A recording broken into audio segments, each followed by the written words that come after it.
Assalamualaikum warahmatullahi wabarakatuh. Halo teman-teman, selamat datang di channel saya Bang Kowi. Pada video kali ini saya mau bikin Q&A dari pertanyaan-pertanyaan yang sudah ditanyakan di video saya sebelumnya yang ngebahas tentang pemberkasan yang bisa mengakibatkan TMS atau tidak memenuhi syarat.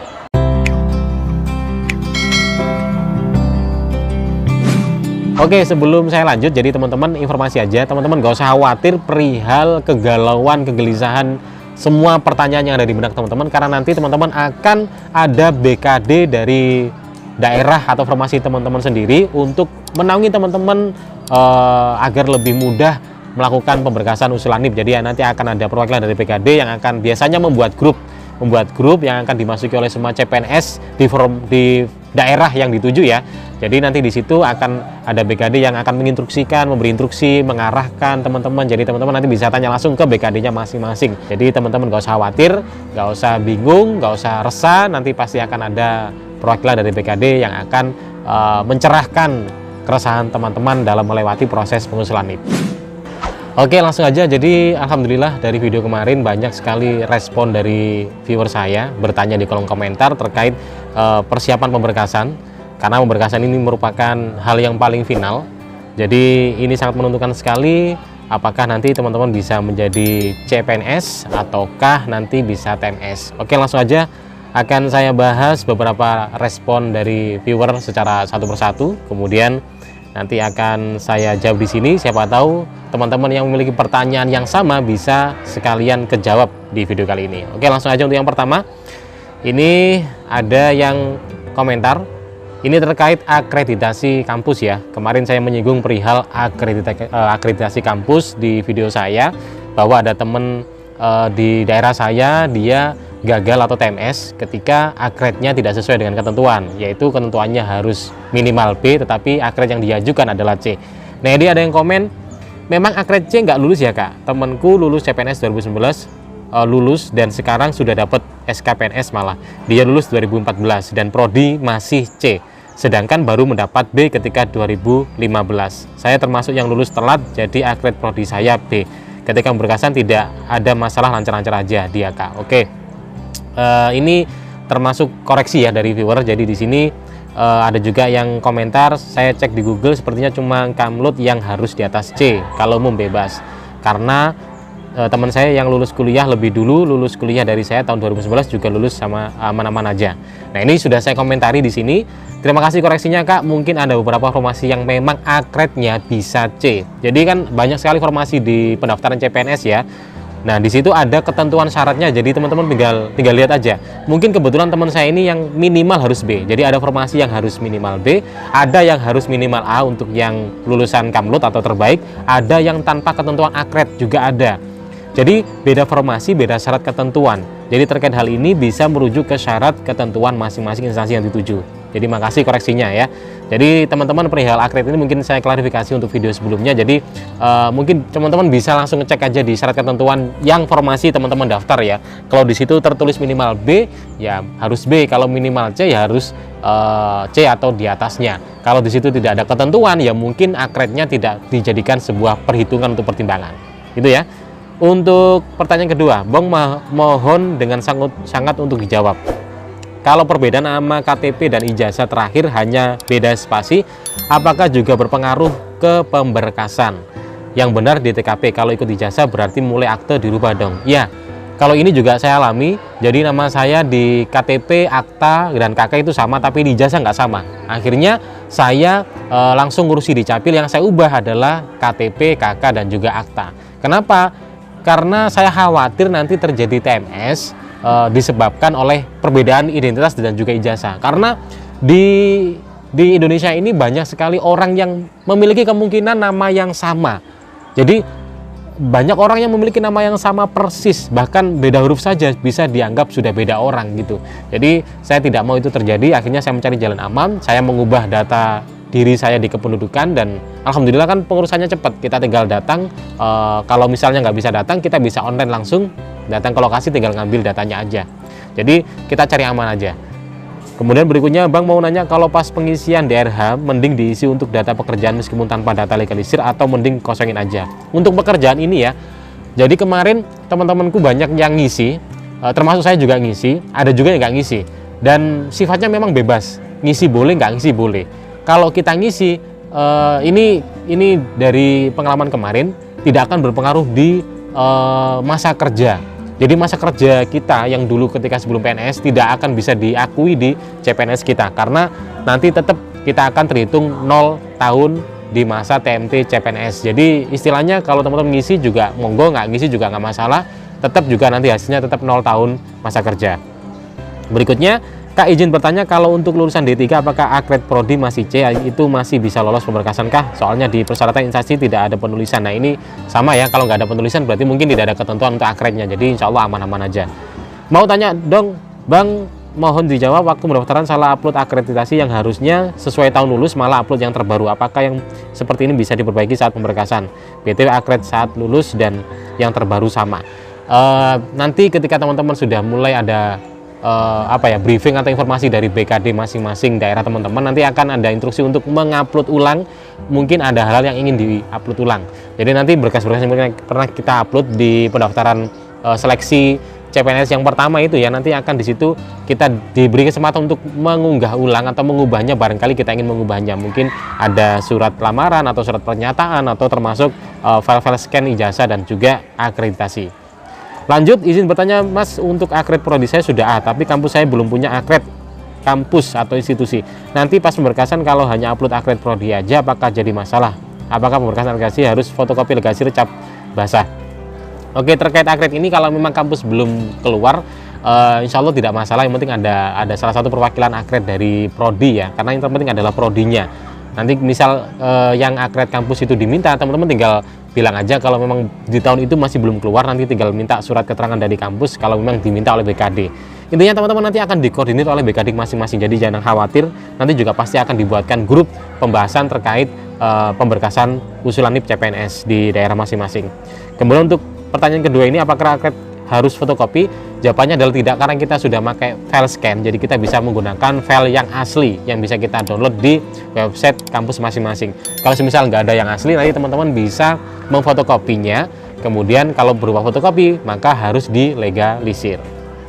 Berikutnya, Bang, kalau tes kesehatan tensi darah naik dan terindikasi buta warna parsial, masa langsung digugurin Bang? Apakah di angkatannya Abang ada yang TMS gara-gara hasil tes kesehatan? Insya Allah kalau soal kesehatan yang bisa membuat gugur sudah saya sampaikan di video sebelumnya ya. Yang pertama itu ada gangguan mental, kemudian yang kedua pengkonsumsi narkoba, dan yang ketiga ini dia sakit yang membuat dia mengganggu pekerjaan. Jadi tiga hal ini merupakan hal-hal yang bertolak belakang dari kebutuhan ASN, bahwa ASN itu harus sehat secara jasmani dan rohani. Jadi kalau ketiga ini terjadi kan pasti mengganggu pekerjaan toh. Nah ini pasti TMS. Kalau yang lain kayak buta parsial, kemudian tekanan darah tinggi, itu nggak masalah karena nggak akan mengganggu pekerjaan. Mungkin hanya akan dikategorikan kesehatannya adalah di kategori B. Mungkin B itu termasuk yang kesehatannya tidak begitu baik tapi tidak mengganggu pekerjaan. Lanjut, misi Bang mau nanya, kalau surat lamaran dan surat pernyataan lupa ngisi nama kota yang sebelah tanggal, itu sebelumnya TTD itu bisa diperbaiki dalam pemberkasan akhir? Masih bisa. Jadi nanti untuk pemberkasan usulan NIP ada pengisian DRH dan juga pengisian file-file scan, itu nanti bisa memperbarui lagi. Lanjut, Bang mau tanya, kalau nama di KTP ada gelar belakang tidak masalah kan? Nah ini juga banyak yang tanya perihal nama di KTP. Nggak tahu ya kenapa teman-teman gelarnya dimasukin ke KTP, karena KTP itu ya berupa nama, gelar itu bukan nama gitu kan, jadi nggak usah ada gelar. Nah kalau ada yang kasus seperti ini ya mungkin bisa disesuaikan dengan ijazah ya. Kalau ijazahnya nggak ada gelar ya lebih baik ini dihapus saja, karena khawatirnya nanti berbeda. Karena ketika ada gelar SPD di dalam KTP, SPD itu kalau dalam tata bahasa itu tidak dianggap gelar, tapi dianggap bagian dari nama, mungkin nama panjang yang disingkat gitu, karena KTP kan isinya nama tanpa gelar ya. Jadi mungkin nanti bisa disesuaikan dengan ijazah, atau mungkin bisa ditanyakan ke BKT-nya apakah ini tidak masalah atau bagaimana gitu ya. Kemudian berikutnya, Bang, tes kesehatan rohani narkoba kira-kira habis berapa duit ya? Kalau di tahun saya kemarin di daerah saya habis sekitar 500-an. Teman saya di daerah yang lain habis sekitar 600-an. Ada yang habis sekitar 700, ada yang habis sekitar 400. Ini untuk golongan 3 ya, bukan golongan 2 atau yang lainnya. Jadi intinya tiap golongan tuh beda-beda biayanya, untuk tiap rumah sakit juga beda-beda. Bang, aku kemarin waktu scan pendaftaran awal cuma pakai 1 materai. Kira-kira gimana Bang? Soalnya aku nggak pernah lolos SKB bla bla bla. Kira-kira gimana nih Bang? Kira-kira masalah nggak untuk lulusanku bla bla bla. Oke, untuk materi ini sudah aku sampaikan di video sebelumnya ya. Jadi yang ada seperti ini nanti untuk pemberkasan pengusulan NIP jangan diulangi lagi. Jadi pakai materi untuk masing-masing berkas saja. Materi kan cuma 10.000 ya. Nanti berkasnya mungkin sekitar ada 5 kalau nggak salah. Tinggal ngeluarin 50.000 nggak ada masalah kan. Toh ini juga untuk masa depan kita di dunia ASN. Jadi biar nggak sia-sia kita nanti udah lulus SKB tapi gagal gara-gara hal sepele. Lanjut, maaf Pak, saya mau bertanya apabila ijazah SMP dan ijazah SMA hilang bagaimana? Apakah BKD masih mau menerima surat pengganti ijazah tersebut? Apakah bisa lolos dalam pemberkasan? Nah, untuk ijazah yang hilang nanti biasanya kita minta ijazah di sekolah. Kalau sekolah nggak bisa ngeluarin, biasanya minta surat keterangan pengganti ya. Selama surat pengganti itu tertera nomor surat ijazah, insya Allah aman. Karena yang dibutuhkan di data adalah nomor surat ijazah ya. Jadi kalau masih ada tentang nomor surat ijazah, insya Allah tidak masalah lah. Lanjut, gimana kalau akred waktu lulus masih C? Gimana syaratnya? Nggak masuk akal, bukan bla bla bla. YN tesnya nggak lulus dong, bla bla, berarti yang naik yang nilainya tes. Oke, perihal ini memang bukan nggak fair ya, karena di CPNS itu sudah ada ketentuannya masing-masing. Jadi teman-teman yang mungkin akrednya kampus itu C dan formasi yang ingin dituju adalah minimal B, ya teman-teman gak usah berkecil hati, teman-teman bisa nyari formasi lain yang membolehkan akrednya C, atau bisa mengambil yang tanpa akred gitu ya, atau bisa pakai ijazah SMA. Temanku banyak yang S1 tapi dia ngambil yang SMA dan banyak yang keterima juga dan nggak masalah memang. Jadi nggak bisa menyalahkan aturan karena memang itu sudah sistemnya. Jadi teman-teman tinggal menyesuaikan dengan kebutuhan instansi yang akan dituju dan teman-teman tinggal menyesuaikan aja ya. Berikutnya, Assalamualaikum Pak, mau bertanya apakah pemberkasan nanti juga diminta akred SD, SMA atau hanya diminta akred? Kalau untuk pemberkasan nanti yang diminta hanya ijazah terakhir. Kalau yang ijazah sebelumnya yang diminta hanya data kayak nomor ijazah, nama, yang bertanda tangan dan lain-lain, dan juga termasuk akrednya. Nah, untuk akrednya kalau misal nggak keluar, karena kan ada kita yang sekolahnya di tahun anak kelahiran tahun 90-an seperti saya, kan sekolahnya masih belum ada akrednya ya. Nah, di situ kalau belum ada akrednya nggak masalah karena memang akreditasi kan munculnya juga masih baru-baru ini kan, bukan dari tahun 90-an. Jadi nggak masalah kalau nggak ada akrednya. Lanjut, berikutnya izin bertanya kembali Pak. Jika kakak pendidikan saya dan saudara kandung saya seharusnya sudah S1 tetapi di kakak masih SMA, apakah pada saat pemberkasan ini mempengaruhi status atau TMS? Perihal ini saya nggak ngerti ya, cuman kalau ada data yang tidak sesuai mungkin bisa diperbarui langsung karena pembaruan juga gampang ya. Kalau kita membuat itu mungkin butuh proses 1 hari, 2 hari, 3 hari, 1 minggu. Kalau pembaruan ya mungkin sekitar beberapa jam, tinggal kita ngisi berkas kemudian nunggu beberapa jam dipanggil, biasanya sih gitu ya biasanya. Tapi untuk peristiwa apakah bisa TMS saya nggak tahu karena nggak pernah dengar ceritanya gitu ya, cuman cari aman aja.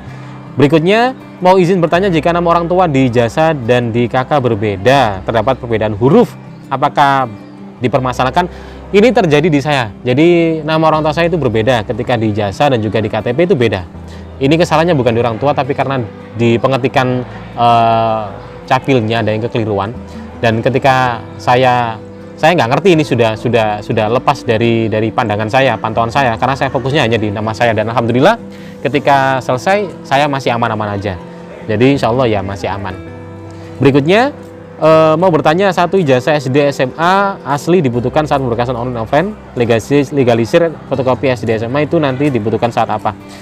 Kita sekarang sudah masuk di era digital, semua pemberkasan serba digital, serba online, jadi yang dibutuhkan hanya file scan yang asli. Jadi nggak usah dilegalisir ya. Kalau teman-teman nggak punya yang asli, misalnya adanya fotokopi, baru fotokopi itu dilegalisir. Lanjut, untuk surat lamarannya apakah formatnya sama dengan surat lamaran pada awal seleksi administrasi atau ada yang berbeda? Kemungkinan besar sama ya, tapi nanti biasanya ada pembaruan untuk penyesuaian tanggal. Biasanya gitu sih. Nanti biasanya akan dibimbing langsung oleh BKD yang mengurusi perihal semacam kayak penerimaan CPNS gitu. Nanti pasti ada BKD perwakilan yang akan membuat grup untuk CPNS pemberkasan di daerah masing-masing dan teman-teman nanti akan gabung di situ dan akan di briefing langsung oleh BKT-nya. Kemudian, apakah nanti BKN masih seleksi jurusan prodinya sesuai tidak atau itu tergantung kebijakan masing-masing instansi? Karena jurusan saya namanya nggak plek, ketiplek, ada kata yang berbeda. Nah, ini sama kayak saya, nggak masalah. karena yang dibutuhkan adalah nomor apa ya istilahnya, nomor ban PT dan surat izin penyelenggaraan kampus kalau nggak salah. Kalau soal nama nggak masalah karena saya juga mengalami hal ini. Dulu ketika saya kuliah namanya adalah Program Studi Pendidikan Bahasa dan Sastra Indonesia. Tetapi ketika saya daftar nggak ada tulisan Pendidikan Bahasa dan Sastra, adanya Pendidikan Bahasa Indonesia. Kemudian saya konfirmasi di kampus, ternyata memang sudah diperbarui di datanya. Jadi hanya Pendidikan Bahasa Indonesia tanpa adanya sastra. Saatnya memasuki jam kedua. Jadi bentar, ada bel. Ya, jadi akhirnya ya saya pakai yang pendidikan bahasa tanpa adanya sastra dan nggak masalah karena kan yang dicek nanti ada nomor registrasi kampusnya ya. Berikutnya, kalau di persyaratan pendaftaran awal tidak diminta surat akred, apakah nanti saat pemberkasan diminta? Biasanya sih sesuai dengan yang awal. Kalau awal nggak ada permintaan akred ya berarti nggak ada permintaan akred ya. Jadi memang ada formasi yang tidak butuh akred kampus. Jadi teman-teman nggak usah khawatir tentang itu, fokus aja di syarat dan ketentuan instansi formasi yang teman-teman tuju, nggak usah lihat teman lain yang beda formasi ya. Mau tanya kalau saat pemberkasan salah upload tahun akred, apa pengaruh? Nggak usah khawatir karena nanti akan ada pengunggahan ulang. Kalau saya dulu ketika saya ngupload berkas akrednya, saya langsung cari aman. Jadi yang dibutuhkan kan akred saat kelulusan. Tapi saya masih khawatir karena masih ada kapan simpang siur, harus akred terbaru, harus yang sesuai kelulusan. Saya nggak usah banyak mikir, langsung dua-duanya saya sertain. Jadi akred kampus saat saya lulus dan yang terbaru. Kemudian akred prodi saat saya lulus dan saat terbaru muncul gitu. Jadi saya cari aman aja, semuanya saya lampirkan. Berikutnya, oh iya Bang, mau tanya, kalau dulu saya kuliah D3 lalu lanjut S1. Nah, pada saat melamar CPNS saya masuk ke formasi D3. Tapi kakak pendidikan S1, nggak masalah. Jadi kakak itu harus data yang terbaru. Jadi misalnya teman-teman ngambil formasi di SMA, misalnya mau ngambil formasi Jakalapas misalnya kan ya. Itu kan butuhnya SMA, tapi teman-teman ini sarjana S1, nggak masalah. Jadi selama yang diambil di bawahnya nggak masalah ya. Temanku juga banyak yang kayak gini. Lanjut, saya domisili Jawa Tengah, tapi saya mendaftar CPNS di salah satu kabupaten di Sumatera. Jika saya harus urusan SKCK, surat sehat dan bebas narkoba di Sumbar, tidak bisa di daerah asal saya. Nah ini untuk cek kesehatan, ada kemarin juga bingung, dia orang Jombang tapi ambil formasi di daerah lain. Kemudian dia kalau kesehatan di daerah lain kan jauh ya jaraknya ya. Akhirnya tanya ke pihak BKD sana. Jawabannya adalah nggak masalah selama rumah sakit yang mengeluarkan surat itu yang bertentangan adalah dokter yang statusnya adalah PNS. Jadi kalau dokter swasta nggak bisa, tapi kalau dokter yang statusnya PNS boleh. Perihal SKCK dimanapun bisa, karena kan ya Perles itu kan semuanya sudah milik negara ya. Jadi intinya yang mengeluarkan surat itu harus badan milik negara atau yang bertanggung jawab bertentangan adalah orang yang statusnya adalah ASN. Lanjut. Nama saya di KK tertera dengan gelar, sedangkan KTP yang saya masih pakai adalah KTP lama dan nama tanpa gelar. Kira-kira bisa bermasalah? Saya nggak ngerti ya. KK itu setahu saya nggak usah gelar. Jadi KK saya nggak usah gelar karena KK kan isinya kan cuma nama. Jadi kalau gelar itu kan bukan bagian dari nama, jadi nggak saya masukkan. Kalau soal ini ya saya hanya bisa menjawab sesuaikan dengan ijazah. Kalau ijazah tulisannya gimana ya harus ditulis sesuai dengan ijazah. Kalau semisal di sini katanya di capilnya nggak bisa ngurusin karena masih ada belum bisa ditentukan karena server data satu kota terjadi kebakaran misalnya, ya mungkin nanti bisa dikoordinasikan dengan BKD-nya langsung ya. Nanti BKD-nya gimana responnya nanti itu bisa diikuti. Berikutnya saya mau tanya, setelah pemberkasan online BKN ada pemberkasan di instansi masing-masing dan pemberkasannya lebih sulit? Nggak ada. Pemberkasannya hanya di BKN aja, kalau udah selesai kita tinggal nunggu NIP dan selesai. Mau tanya, nama saya di KK tertera dengan gelar ini sudah ini. Oke, semua respon sudah saya jawab. Mungkin ada beberapa respon yang belum saya jawab karena mungkin itu baru ditanyakan, jadi mohon maaf. Tapi mudah-mudahan kalau pertanyaan sama sudah bisa dijawab di sini ya. Sekali lagi saya ingatkan, jadi nanti teman-teman gak usah khawatir karena di tiap daerah teman-teman masing-masing akan ada perwakilan dari BKD yang akan menaungi teman-teman CPNS, bukan teman-teman CPNS, tapi teman-teman peserta seleksi CPNS yang dinyatakan lolos dan mengikuti pemberkasan usulan NIP. Nanti akan dikoordinir dalam grup, nanti pasti akan ada grupnya, dan di situ teman-teman tinggal gabung aja. Nanti akan dikoordinir oleh BKD perihal persiapan, cara pengunggahan, cara mengolah mengolah berkas-berkas dan lain sebagainya. Jadi teman-teman nggak usah khawatir, nanti pasti ada perwakilan dari BKD yang akan membimbing dan mengarahkan teman-teman untuk mengikuti pemberkasan usulan NIP. Jadi nggak usah khawatir. Terima kasih sudah nonton video ini. Kalau ada pertanyaan yang mungkin belum ditanyakan di bacaan tadi, pertanyaan saya baca tadi mungkin belum ada pertanyaan yang sesuai dengan pertanyaan teman-teman, bisa ditanyakan di kolom komentar. Kalau ada kesempatan akan saya jawab secara langsung. Terima kasih sudah nonton video ini. Kita jumpa lagi di video berikutnya. Semoga pemberkasan teman-teman untuk usulan NIP bisa lancar semuanya, bisa sukses semuanya, dan bisa mendapatkan NIP dengan segera. Terima kasih. Assalamualaikum warahmatullahi wabarakatuh.